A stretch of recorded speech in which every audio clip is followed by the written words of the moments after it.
કડી એપીએમસીમાં સહકારિતા સંમેલનમાં પૂર્વ નાયબ મુખ્યમંત્રી નીતિનભાઈ પટેલે ફરી એકવાર ટકોર કરી છે। આ વખતે તેમણે ભાજપના કાર્યકરોને ટકોર કરી। તેમણે કહ્યું કે ગોરખધંધા કરીને ભાજપના કાર્યકર્તા કહીએ તેવું ન હોવું જોઈએ।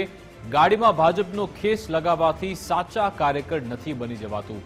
પહેલા આવા લોકોને ઓળખી નહોતા શકાતા, હવે આપણે એવા લોકોને ઓળખી શકીએ છીએ તેવું પણ નીતિન પટેલે સૂચક નિવેદન કર્યું હતું। ધંધા ગોરખ ધંધા કરવાના અને આગળ ગાડીમાં ભારત ભાજપનો દુપટ્ટો લગાવવાનો। હવે બધાને બધી ખબર છે એટલે કોઈ હવે બહુ છેતરાતો નથી।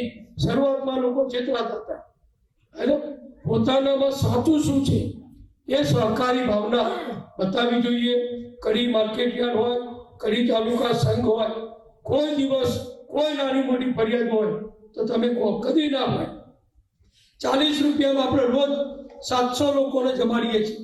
સારા સારા મહેમાનો આવે એમનો હું આગ્રહ કરીને જમવા લઈ જઉં છું રસોડામાં કે જમો જુઓ, બધા ખુશ થઈ જાય છે।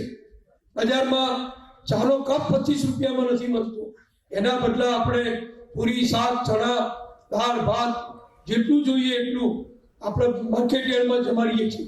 આવી 1-1 કરોડ રૂપિયાની સબસિડી સ્કીમો મૂકીએ છીએ। તો ક્યાંથી મૂકીએ છીએ?